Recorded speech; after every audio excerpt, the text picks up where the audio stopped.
E utilizar a ressonância no pós-operatório dos pacientes com displasia do desenvolvimento do quadril ajuda a gente a prever quais pacientes vão ter displasia residual que necessita de cirurgia?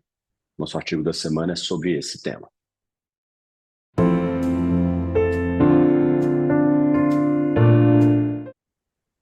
Olá, caros colegas. Sou Luiz De Angeli e esse é mais um artigo da semana aqui na Ortopediatria Brasil. Sejam muito bem-vindos. Eu trouxe um artigo dessa vez do JPO novamente, né? Vocês vão ver muitos artigos aqui do JPO, que eu gosto bastante da revista. É a melhor revista mesmo, quando se trata do tema de ortopedia pediátrica. E esse, na minha opinião, foi um dos melhores artigos que foram publicados no ano passado, tá? Eu vou espelhar aqui, como de praxe, a tela para vocês, tá? Do abstract, para a gente poder ver.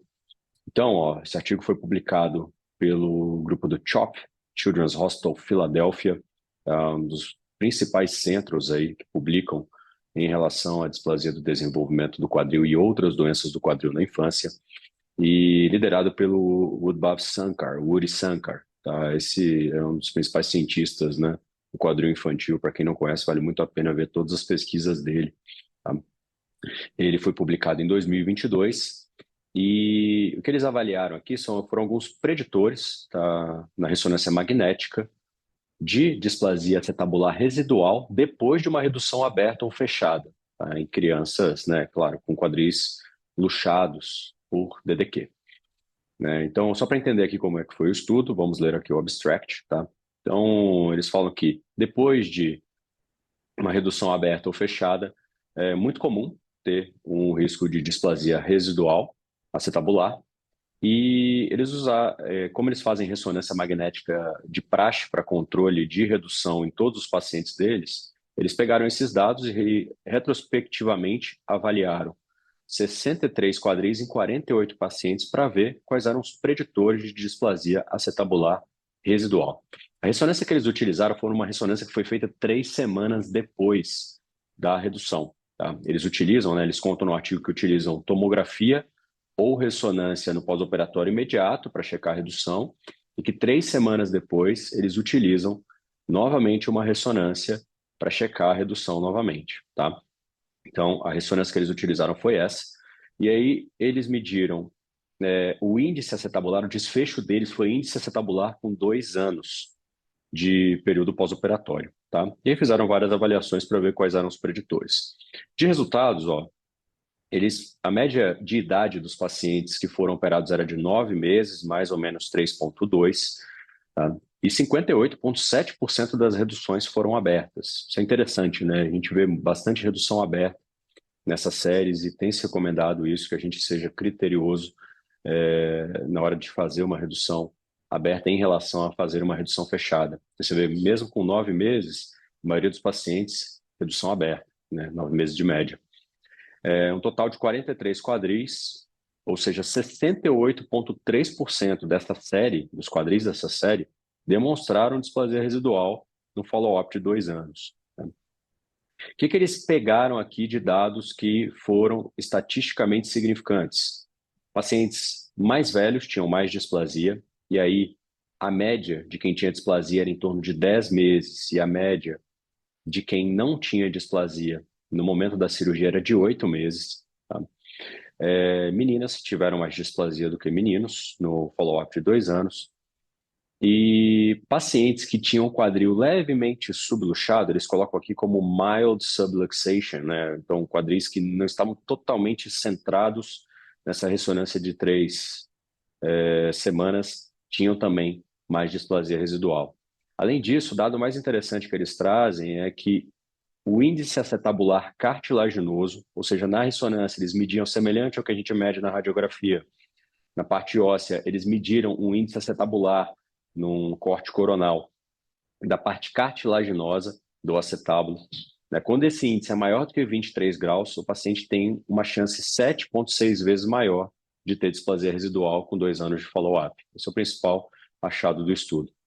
E uma coisa que é muito interessante também é que o tipo de redução não influenciou nesse desfecho com 2 anos, ou seja, redução fechada ou aberta tiveram basicamente o mesmo resultado. Tá? Então eles concluem isso. Idade mais velha, sexo feminino, um índice acetabular cartilaginoso acima de 23, né? E são os principais preditores de displasia residual com 2 anos de follow-up, tá? Então, um estudo bastante interessante, muito bacana. Eu sugiro com certeza a leitura aí pelos colegas desse estudo, tá? E vamos lá, vamos falar de algumas coisas bacanas também que o estudo mostra aí em toda a sua descrição. Bom, na introdução, eles, claro, justificam a realização do estudo porque realmente o índice de displasia residual em pacientes que foram submetidos a tratamento cirúrgico é bastante alto. Colocam aqui algumas séries que variam em torno de 35% até mais ou menos 60%. Tá? Esse é o ponto de justificativa da introdução. Nos métodos, os highlights aqui, vou falar para vocês. Uma das coisas dos métodos que é interessante é que existiram pacientes que foram submetidos a algumas cirurgias. E aí, claro, tiveram várias ressonâncias, né? E nesses casos, eles só pegaram a última ressonância que foi feita. Por exemplo, o paciente foi submetido a uma redução incruenta, falhou. Depois ele foi submetido a uma redução cruenta. Esses pacientes estão na série deles, mas só foi utilizada a última ressonância, né? Outra coisa que eles colocam aqui nos métodos é que a ressonância magnética eles fazem com ou sem sedação, tá? A gente tem ficado cada vez mais atento aí à realização de exames com sedação nas crianças, né? Pedindo, claro, se somente for necessário. Lá eles não têm, pelo que eu entendi, um protocolo de fazer sem sedação em todos os pacientes, até porque eles fazem 3 semanas depois. Não me parece também que eles realizam a ressonância na mesma anestesia do pós-operatório, tá? Eles não falam se eles fazem isso exatamente ou não.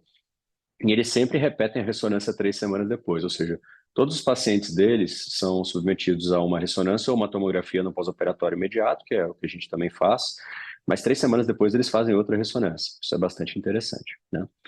E aí, eles falam que eles utilizam o gesso pélvico podálico de 6 a 12 semanas, dependendo se a redução foi aberta ou fechada, não especificam muito bem isso. E utilizam brace por pelo menos 1 ano depois para dormir, tá? Avaliaram aqui várias medidas, né? Fizeram uma análise multivariada para inúmeras medidas aqui, como eu falei, a que mais tem relevância clínica foram a idade, sexo feminino e o índice acetabular, né? Cartilaginoso no pós-operatório. Tá? Então, esses são os pontos principais aí da metodologia. Dos resultados, eu já comentei com vocês, né? O artigo, inclusive, traz imagens muito interessantes, é muito bacana que vocês baixem as imagens. Eu não vou mostrar aqui por questões de direitos autorais, né? O artigo ele é fechado, se eu não me engano, do JPO, tá? Mas as imagens são muito interessantes, então eles explicam aqui como é que você mede o índice acetabular, né? No plano coronal. Não dá detalhes muito grandes, mas mostram as figuras que são bacanas de ver. Bom, pontos importantes aqui da discussão. Tá? Recomendo aí que quem não tiver tempo de ler o artigo todo, que leia a discussão. A discussão desse artigo é muito bacana, traz vários pontos aqui relativos à displasia residual e faz a gente entender melhor também as características dessa questão. Tá? Um dos pontos mais interessantes que eles colocam aqui é que existe um estudo, o autor chama Zamzam, né, que eles avaliaram esse índice acetabular cartilaginoso utilizando artrografia. E os autores aqui da Filadélfia colocam que se você não tem possibilidade de fazer, às vezes, uma ressonância, que você poderia medir esse índice acetabular cartilaginoso na artrografia, no pós-operatório imediato ou, eventualmente, na troca do gesso pélvico-podálico para quem faz a troca. Isso é muito legal, muito bacana mesmo. Outra coisa que eles falam aqui, que eles já publicaram um estudo mostrando que a posição da cabeça femoral ela melhora dentro do acetábulo nas primeiras 3 semanas do pós-operatório da DDQ. Tá? Talvez por isso que eles tenham utilizado essa ressonância de 3 semanas, ao invés de ter utilizado os estudos confirmatórios do pós-operatório imediato. Então, talvez os exames não sejam exatamente iguais. Eu acho que, principalmente, aqui eu não li o estudo que eles publicaram, a referência 28 aqui do artigo, né, mas provavelmente, principalmente para os casos de redução incruenta, possa haver uma melhora dentro dessas 3 primeiras semanas da posição da cabeça, quando a gente olha o exame da ressonância. Interessante notar aqui que na série deles não teve nenhum quadril que estava luxado no pós-operatório, obviamente, senão ele teria sido reabordado. Mas eles avaliaram uma variável que eles colocaram como categórica, de o quadril estar 100% centrado ou com uma subluxação muito leve. Tá? E eles encontraram uma diferença estatisticamente significante na displasia residual nos quadris que estavam levemente subluxados. Inclusive, eles colocam isso daqui em uma tabela. O P que eles encontraram foi de 0,02. Então, assim, atenção, claro, sempre à qualidade da redução. A qualidade da redução, inclusive no artigo deles, pareceu ser um fator, né, preditivo importante para a displasia acetabular residual. Outra consideração importante é que eles colocam que eles acharam um índice de displasia residual mais alto do que nos relatos prévios da literatura. Eles explicam isso porque eles utilizaram a normativa do Novaes de 2018 e pegaram o índice acetabular, né, que estava em torno ali, em média, acima do percentil 90. Esse índice acetabular, via de regra, estava acima de 25 graus, tá?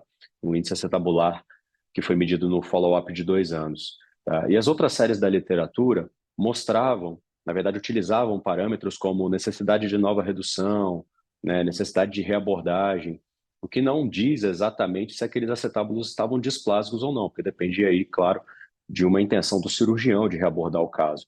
Então, talvez a série deles, na minha opinião, ela seja mais verdadeira em relação ao que nós realmente temos de displasia acetabular residual no pós-operatório. Um outro ponto que é muito interessante, que a gente não deve deixar de levar em consideração, é o fato do follow-up dele ser curto. Tá? Provavelmente esse estudo vai ser republicado quando os pacientes alcançarem aí 4 anos, 5 anos de follow-up, porque a gente sabe que o acetábulo tem um potencial de remodelamento bastante importante nos primeiros 7 anos pós-redução, eles deixam isso aqui na discussão. A gente fala, né, que os acetábulos eles se remodelam até em torno de 8 anos, mas a gente vê um remodelamento mais importante, principalmente durante os primeiros 4, 5 anos. Tá? Eles dizem também que o principal período de remodelamento é realmente até o segundo ano, então eles justificam essa publicação com um follow-up curto nessa afirmação. Tá? Porém, vai ser muito interessante a gente avaliar os resultados depois de 5 anos. Muitos desses acetábulos que talvez estejam displásicos ainda aos 2 anos de follow-up, eles provavelmente estão sendo observados pelo grupo do CHOP, não necessariamente estão sendo abordados. Tá? O próprio Woody Sanka, no IPOS agora de 2022, ele estava falando que ele costuma abordar os acetábulos por volta de 4 ou 5 anos de idade. Então, provavelmente, esses pacientes que têm algum certo grau de displasia no follow-up de 2 anos estão sendo acompanhados. Vamos ver em publicações futuras do CHOP quantos deles vão alcançar o remodelamento total e quantos continuarão displásicos. Isso vai trazer informações ainda mais importantes sobre essa série. Bom, pessoal, e para finalizar, no penúltimo parágrafo, eles colocam uma consideração muito bacana, muito interessante aqui. Seria ideal, na verdade, que esses fatores fossem identificados antes da cirurgia. Tá? Eles colocam, vou ler aqui para vocês, uma frase que muito importante. Em certas situações, isso poderia levar à consideração da gente retardar o procedimento cirúrgico inicial para fazer uma osteotomia pélvica concomitante. Né? Para quem não é tão habituado à realização de cirurgias do quadril, via de regra, a gente não realiza osteotomias pélvicas antes dos 12, 14 meses de vida. Tá? É raro a gente indicar. Então, como esses pacientes, via de regra, se diagnosticados cedo, ou se falharam o tratamento do PAVRIC, eles são abordados por volta dos 6 meses de vida, se a gente fizesse uma ressonância pré e visse que os parâmetros, por exemplo, o índice acetabular cartilaginoso, estava muito aumentado, vamos colocar aqui 35, sendo que o corte deles é 23, talvez pudesse se conversar com as famílias em relação a retardar o procedimento até esses 12, 14 meses para fazer uma redução cruenta com a osteotomia pélvica e já resolver o problema do paciente em uma cirurgia só. Tá? É claro que isso é só uma consideração, é só uma dúvida que eles levantam no ar. Tá? A gente ainda não tem estudo sobre isso, não que eu conheça nenhum estudo que avaliou a ressonância pré-redução nesses pacientes para avaliar necessidade de novos procedimentos ou de displasia ou o índice de displasia residual, né, no pós-operatório, mas é uma consideração bastante interessante, tá, que eu resolvi aqui trazer para vocês no finalzinho da discussão, tá bom? Bom, gente, então, para finalizar, Gostei bastante desse artigo, espero que vocês também tenham gostado. Um comentário aqui que é interessante, no último Congresso Brasileiro de Ortopedia, o geral, o Eduardo Novaes, lá de Boston, né, de Harvard, ele também trouxe uma aula sobre avaliação com ressonância magnética dos pacientes que foram submetidos à cirurgia para displasia do desenvolvimento do quadril. Ele também encontrou na série dele, pelo que eu me lembro dos dados, que pacientes mais jovens tendem a ter um índice menor de displasia acetabular residual, e pacientes mais jovens são pacientes ali em torno de 6 meses de vida. Uma outra consideração que ele coloca é que, via de regra, ele tem levado os pacientes para a cirurgia, mesmo quando o deslocamento do quadril é diagnosticado antes dos 6 meses, ele tem esperado até o sexto mês para poder fazer o procedimento cirúrgico, porque antes disso fica, às vezes, um pouco difícil fazer uma redução aberta, né? Quando você leva o paciente ali de 3 meses ou de 2 meses para o centro cirúrgico, então ele tem esperado para que o paciente seja abordado somente uma vez. E a gente viu aí que, tanto pelo artigo da Filadélfia, quanto pela demonstração dele, em pacientes que são abordados abaixo ali de em torno de 10 meses de vida tendem a ter menos displasia residual. Então, talvez um tempo ótimo para a gente abordar esses pacientes seja realmente entre 6 e 9 meses, com segurança de que o procedimento talvez seja um procedimento único. Tá? Bom, acho que por hoje é isso então, pessoal. Um abraço a todos, tá? Fiquem com Deus e nos vemos na nossa próxima discussão.